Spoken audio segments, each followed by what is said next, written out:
হযরত মুসা আলাইহিসসালামের আমলে দীর্ঘদিন যাবৎ বৃষ্টি বন্ধ ছিল। তার উম্মতরা তার কাছে এসে বলল, হে নবী, আল্লাহর কাছে বৃষ্টির জন্য দোয়া করেন, এই বৃষ্টিহীন গরম আর সহ্য হয় না। হযরত মুসা আলাইহিসসালাম সবাইকে নিয়ে বৃষ্টির জন্য নামাজ পড়ে দোয়া করতে শুরু করলেন। দোয়া করার সঙ্গে সঙ্গে রোদের তীব্রতা আরো বেড়ে গেল। হযরত মুসা আলাইহিসসালাম অবাক হলেন।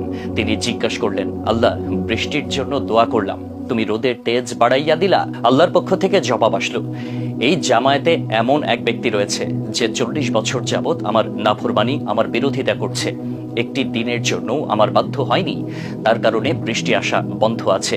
হযরত মুসা আলাইহিসসালাম জামাতের দিকে তাকিয়ে সেই অজানা লোকটিকে বের হয়ে যেতে বললেন। সেই লোকটি ভাবল, এখন যদি বের হয়ে যায় তবে সবার সামনে পাপী হিসেবে লজ্জা পাবো, আর যদি থাকি তবে বৃষ্টি আসা বন্ধ থাকবে। নিজের ইজ্জত বাঁচানোর স্বার্থে সে আল্লাহর কাছে দোয়া করল, আল্লাহ, 40 বছর আমার পাপ গোপন রেখে